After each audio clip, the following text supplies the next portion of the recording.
Sekali lagi apa ya, untuk Gus Miftah ya mudah-mudahan kembali ke inilah, jangan sok-sokan gitulah.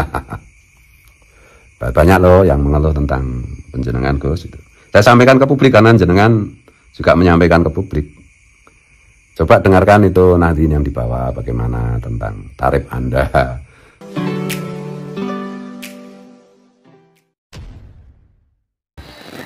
Assalamualaikum warahmatullahi wabarakatuh. Jumpa lagi dengan saya di channel Gagasan Progresif 79. Sahabat sebangsa dan setanah di mana saja Anda berada. Kembali kita mengupdate informasi masalah habaib di Indonesia. Dan kali ini ada ulasan yang cukup menarik dari Gus Fuad Pleret. Yang ini ulasan yang merespon dari sejumlah statement dan pernyataan dari Gus Miftah ya. Tentu Gus Miftah adalah nama yang sudah tak asing lagi bagi kita semua, seorang dai yang cukup populer ya, yang juga gayanya yang nyentrik ya, selalu tampil unik.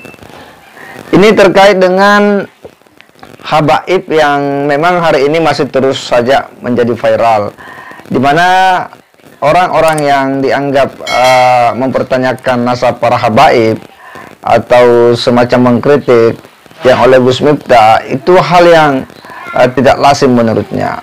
Kenapa? Karena di kalangan NU sendiri ada seorang tokoh yakni Habib Lutfi bin Yahya yang ini menjadi figur sentral di NU. Artinya mempertanyakan habaib berarti sama artinya mempertanyakan Habib Lutfi bin Yahya, mempertanyakan keilmuan, kealiman beliau. Nah, ini yang kemudian dianggap oleh Gus Miftah bahwa itu sesuatu yang tidak usah terjadi ya, tidak perlu terjadi. Nah, inilah yang kemudian direspon oleh Gus Fuad Pleret. Nah, tentu kita pengen tahu ya, bagaimanapun juga Habib Lutfi memang adalah seorang ulama, tokoh nasional yang di kalangan NU bukan lagi sekedar sebagai seorang guru, tetapi lebih daripada itu memang menjadi sandaran dan pegangan bagi kalangan Nahdien ya. Dan bagi Gus Miftah ya tentu mempertanyakan nasab artinya meragukan keberadaan Habib Lutfi. Nah, tentu kita semua pengen tahu ya bagaimana seharusnya kita memposisikan diri, karena di satu sisi bahwa memang kajian dari Imaduddin Usman dan yang lainnya itu mengatakan belum terkonfirmasi ya kakek atau datuk mereka yakni Ubaidillah bin Ahmad dalam kitab abad ke-5, ke-6, ke-7.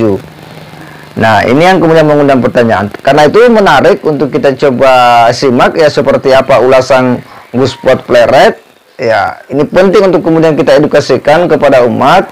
Kita perlu teruskan supaya umat memperoleh sajian informasi yang betul-betul rasional, yang berbobot, dan bagaimana seharusnya kita harus memposisikan diri. Nah, seperti apa? Kita simak dulu sama-sama. Nah, tadi udah janji sama teman-teman untuk mereaksi statement Gus Miftah itu ya. Ini baru sekarang saya bisa punya waktu tadi, karena harus ternyata ada jadwal rekaman lagu baru. Saya kan udah punya ngazam untuk bikin 100 lagu yang terkait dengan Rasulullah yang saya breakdown dari kalam-kalam Guru Sekumpul. Itu yang belum tahu bisa cek di Rofa Band.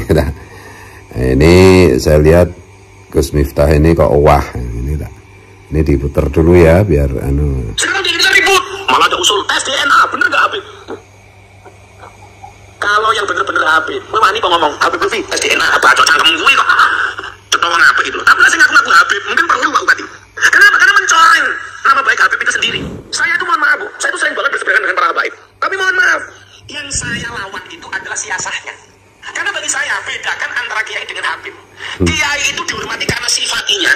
Habib yang duriannya Kanjeng Nabi itu dihormati karena zatnya, karena darahnya. Persoalan dia durian Kanjeng Nabi wajib dihormati, tapi siasahnya tidak wajib ditaati. Nah, itu ya. Di Gus Miftah kan santrinya Habib Lutfi. Kalau saya sendiri ini disclaimer ya. Saya yakin kalau Habib Lutfi itu min dzurriyyatir Rasul gitu. Karena ibu beliau itu berdarah Sunan Gunung Jati, dan Sunan Gunung Jati kan memang narkoba internasional itu sudah mengisbat menetapkan bahwa Sunan Gunung Jati dan anak turunnya itu memang min dzurriyyatir Rasul gitu ya. Ini tadi si Gus Miftah itu kan bilang Habib itu dihormati karena adatnya, karena ya justru karena itu loh. Kalau Kiai karena sifatnya, ya justru karena itu loh. Apakah benar yang disebut Habib di Indonesia itu yang keturunan Yaman, yang keturunan Ubaidillah itu benar-benar tersambung ke Sayyidina Ahmad bin Isa al-Muhajir, benar-benar tersambung ke Rasulullah? Kiai Imad kan sudah bikin tesis bahwa ternyata itu Syekh Ubaidillah itu bukan putra dari Sayyid Ahmad bin Isa al-Muhajir, jadi bukan dzurriyyatur Rasul. Dan tesis Kiai Imad sampai hari ini tidak ada yang bisa membantah. Kiai Imad sudah berkali-kali mengajak debat, mengajak diskusi live gitu lah. Jawaban-jawabannya itu kan ngawur, plesetan, nggak bermutu, intinya kan begitu. Yang berikutnya ada memang ajakan dari pihak Robitoh, tapi maunya diskusi tertutup. Lah kok tertutup gimana? Mau ini urusan publik kok. Kalau tertutup ya nanti ya diplesetkan lagi gitu loh. Oleh karena itu satu-satunya cara untuk membuktikan itu dzurriyyat Rasul apa tidak Habib itu ya harus tes DNA. Nah kita menghormati zatnya itu tersambung ke Rasulullah atau tidak itu ya harus dikonfirmasi. Bukan hanya dzon. Itu loh, dzon itu kan prasangka lah. Sekarang kalau mau berprasangka, kalau dulu sebelum nasabah alawi itu dibuktikan secara ilmiah tidak tersambung ke Rasulullah itu belum dipublish, ya kita bisa husnudzon. Sebelum ada ilmu DNA ya nggak perlu ada tes DNA itu loh. Nah sekarang sudah ada ilmu tes DNA saya nggak ngerti kenapa Gus Miftah ini kok owah gitu menurut saya itu. Jadi ini nanti tautannya kan saya kirim WA ke Gus Miftah ya. Aku agak males gitu. Bagi saya itu yang namanya ulama itu kan bukan soal popularitas atau banyak uang atau tarifnya mahal gitu ya. Keulamaan itu bagi saya tetap aja warasatul anbiya itu ya meneruskan menjadi pewaris Nabi itu ya meneruskan semangat kenabian, semangat profetik, yaitu mengurusi umat, yaitu menjadi wahana untuk mobilitas sosial vertikal bagi umat yang masih tertinggal gitu loh. Dan dalam hal ini sekali lagi berkali-kali sudah saya ungkapkan bahwa klaim sebagai dzurriyyat Rasul, kalau mengklaim diri sebagai dzurriyyat Rasul ya harus bisa membuktikan lewat uji nasab, lewat uji tes DNA gitu loh. Sekali lagi saya disclaimer ya, saya percaya penuh kalau Habib Lutfi itu dzurriyyatur Rasul. Bukan karena bin Yahyahnya kalau saya itu, justru karena ibu beliau itu adalah dzurriyyat dari Sunan Gunung Jati, dan Sunan Gunung Jati itu terkonfirmasi min dzurriyyatir Rasul gitu loh. Jadi jangan salah. Dan apa ya, saya nggak tahu apakah ini melibatkan fulus apa enggak gitu loh, karena memang masif juga toh. Sudah saya sampaikan, saya dapat info yang valid bahwa memang ada pembusukan untuk terhadap saya, Kiai Imad, Kiai Nur Ihya, Syed Zulfikar, Gus Arya, dan yang lain-lain itu yang mau ngajak berpikir, mau menunjukkan mana benar mana salah gitu. Nah kembali ke klaim Habib sebagai dzurriyyatur Rasul, itu membahayakan Islam, membahayakan ajaran Rasulullah, membahayakan keindonesiaan. Saya memahami ajaran Rasulullah, saya memahami Islam adalah satu nafas dengan keindonesiaan, karena keindonesiaan ini adalah warisan dari para founding fathers kita, diantaranya adalah ulama-ulama Nahdlatul Ulama. Nah, yang salah satunya tentu saja Hadratus Syekh Hasyim As'ari, Hasyim As'ari, Mbah Hasyim, gitu loh. Dan klaim para Habib bahwa diri mereka itu min dzurriyyati Rasul itu merusak keindonesiaan, merusak ilmu, merusak kesetaraan, karena Rasulullah mengajarkan tentang kesetaraan. Indonesia meminta kita, memanggil kita untuk kesetaraan antar warga negara, dan membuat citra buruk perilaku mereka terhadap Rasulullah itu sendiri, dan sudah berulang-ulang saya sampaikan, gitu loh. Dan berpotensi untuk membuat umat Islam yang masih mu'alaf itu, artinya iman dan pemahaman keagamaannya masih terbatas, berpotensi untuk memurtadkan para mu'alaf, gitu loh. Dan semua ajaran yang keras, yang ngawur, yang waton, yang brutal kan memang membuat orang jadi antipati dengan agama apapun. Kalau diajarkan dengan brutal, dengan radikal, itu merusak atau berpotensi untuk memurtadkan orang dari agama tersebut, gitu loh. Jadi kalau Gus Miftah itu bela-belain, malah ngomong muni tapuk cangkeme apa itu, bagi saya sudah wah itu, gitu. Dan di dalam sejarah itu apapun kalau berkhianat dengan tupoksi tugasnya pasti jatuh, itu loh.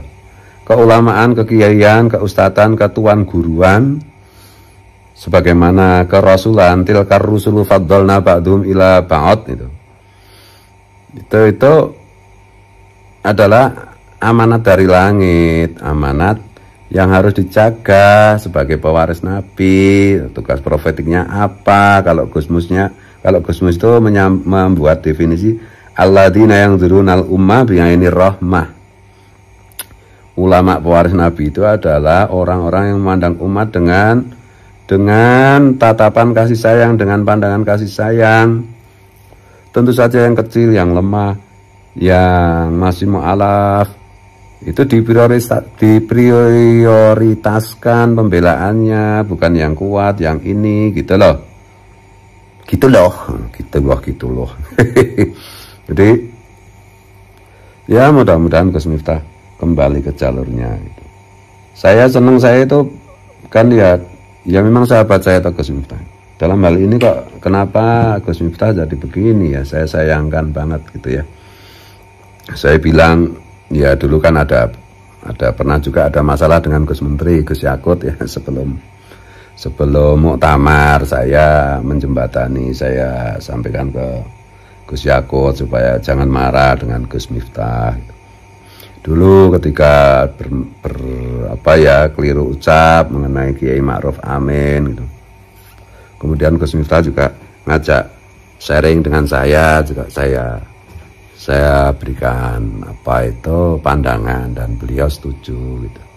Dan termasuk ya saya kan pendukung utamanya Pondok Pesantren Ora Aji, Gus Miftah. Dan kemarin waktu pertama kali Gus Miftah itu menyampaikan di Kanjus Sholawah ya, ketika diundang oleh Habib Lutfi bin Yahya itu saya kan langsung japri Gus Miftah. Kemudian dia menjelaskan yang saya maksud itu hanya kok Habib Lutfi, kok saya nggak terima kalau guru saya Habib Lutfi diserang. Saya bilang, kapan sih Cyber NKRI menyerang Habib Lutfi itu, kapan menyinggung, menyebut-nyebut nama Habib Lutfi dengan negatif itu kapan? Kan nggak pernah.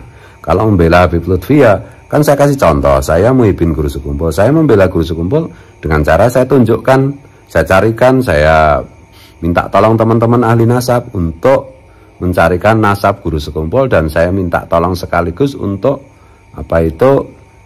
pengakuan dari narkoba internasional. Dan Tubagus Mogi, Tubagus Nur Fadil kan, nama panggilannya kan Tubagus Mogi, itu menolong saya, dan yang saya sampaikan itu ya sudah dikonfirmasi oleh narkoba internasional. Jadi kalau hari ini dzurriyyat Datuk Kalampean, termasuk guru sekumpul, ingin isbat dari dunia narkoba internasional, ya sudah pasti langsung ACC. Karena sejak nasab yang dibuatkan oleh Tubagus Mogi itu sudah dikonfirmasi oleh narkoba internasional gitu loh. Jadi cara membelanya begitu. Kalau saya bilang saya itu nggak ngaku-ngaku muridnya Habib Lutfi, tapi saya bela Habib Lutfi. Habib Lutfi itu min dzurriyyatur Rasul, berkali-kali saya bilang. Tapi keyakinan saya bukan dari jalur Ben Yahya, tapi dari jalur ibunya, yaitu keturunan Sunan Gunung Jati gitu loh. Dan saya juga memberikan pembelaan, bahkan berandai-andai seandainya Pak Alawi itu pada akhirnya terbukti memang benar-benar bukan dzurriyyatur Rasul, itu apa salahnya juga dengan Habib Lutfi? Karena orang Indonesia menghargai Habib Lutfi karena keindonesiaan Habib Lutfi, karena pandangan-pandangan beliau, karena ilmu beliau, karena akhlak beliau, bukan karena nasab beliau. Itu loh, nasab beliau itu hanya pelengkap saja. Nah, di sementara ini jelaskan orang yang mengklaim dirinya sebagai dzurriyyatur Rasul, kerusakannya udah banyak. Itu kan sudah sejak zaman penjajahan Belanda, terlalu banyak lah bukti-bukti sejarah yang menjelaskan ini, dan nggak usah diulang-ulang lagi lah. Jadi ya di atas segala-galanya, mau persahabatan, mau hubungan relasi apapun, bagi saya tidak akan pernah bisa melampaui kecintaan saya kepada Rasulullah. Gitu loh. Sebagaimana dalam hadis, ketika Sayyidina Umar ditanya Rasul, siapa yang paling engkau cintai? Keluargaku, diriku, dan engkau. Wah, itu belum imannya, belum sempurna, kata Rasulullah. Ya udahlah, aku nomor 1, aku nomor 2 engkau, wahai Rasulullah. Itu juga belum sempurna. Ya udahlah Rasulullah, engkau lah yang paling aku cintai. Nah, itu baru sempurna, kata Rasulullah. Saya pun begitu. Di atas segala-galanya, yang tidak bisa ditawar adalah kecintaan saya kepada Rasulullah. Apapun, nyawa pun saya berikan, jiwa saya berikan untuk membela Rasulullah. Siapa saja yang menurut pemahaman saya, keyakinan saya, membuat citra buruk Rasulullah, menyimpang dari Rasulullah, apalagi membawa nama beliau untuk merusak, sejengkal pun, sesenti pun saya tidak akan mundur. Tuh loh. Gitu loh. Dan keindonesiaan itu ada satu tarikan nafas dengan kecintaan saya kepada Rasulullah. Maka bagi saya, musuh keindonesiaan adalah musuh Rasulullah. Musuh Rasulullah adalah musuh keindonesiaan. Karena aku orang Indonesia. Tuh loh. ke-NU-an saya ya begitu. Kenapa saya berkali-kali bilang bahwa ke-NU-an saya adalah Hadratus Syekh, terutama wabil khusus Hadratus Syekh dan Gus Dur, karena dalam persepsi saya, dalam keyakinan saya, dua orang ini yang menurut yang saya ketahui adalah yang paling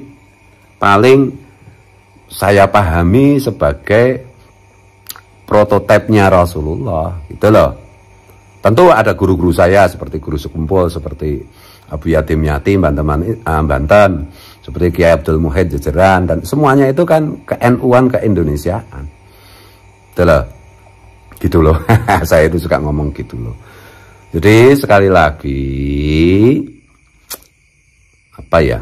untuk Gus Miftah ya mudah-mudahan kembali ke inilah, jangan sok-sokan gitulah. Banyak loh yang mengeluh tentang penjenengan Gus itu. Saya sampaikan ke publik karena jenengan juga menyampaikan ke publik. Coba dengarkan itu Nahdien yang dibawa, bagaimana tentang tarif Anda, tentang ya lain-lain lah, banyak lah yang saya selalu bela. Wah, ada yang bilang di Gunung Kidul, wah sekarang tarifnya mahal. Loh, yang tarifnya ya nggak apa-apa toh, kita bangga. Gus Miftah kan Nahdien, ya sekali-sekali ada Kiai Nahdien yang tarifnya mahal dong, jangan cuma yang non Nahdien. Saya bilang gitu, saya bela. Oh, Gus Miftah sekarang gaulnya sama artis, bukan sama rakyat. Ya tidak apa-apa, bagus, saya bangga malah ada Kiai Nahdien yang gaulnya sama artis, dan ya banyak juga toh Nahdien yang mengidolakan artis dan sudah diwakili Gus Miftah. Saya selalu bela loh. Tapi kalau sudah menyangkut benar salah ya nggak bisa dong. Ini bagi saya prinsip gitu loh. Siapa yang mengaku-ngaku dia harus membuktikan. Kalau ngaku dzurriyyat Rasul ya buktikan dengan tes nasab. Dan tes nasab berdasarkan tesis Kiai Imaduddin, berdasarkan vlog-vlognya Kiai Nur Ihya, berdasarkan yang lain-lain itu memang tidak terbukti min dzurriyyatur Rasul, para Habib pendatang dari Yaman itu. Makanya ya tes DNA, saya kan juga konsekuen, saya sudah tes DNA ini prosedurnya memang belum ya. Nanti akhir bulan ini alatnya yang dari Amerika baru datang, baru saya ambil sampel, kemudian 2-3 bulan itu baru hasilnya akan keluar. Saya kan memberi contoh. Saya bukan hanya omong doang. Saya ngomong begini, saya memperjuangkan begini, ya semuanya saya pertaruhkan kok. Itu loh, saya difitnah, saya diadu domba, saya ya di framing Gus Arya kan juga sampai kasihan sampai nangis-nangis kalau teringat saya katanya.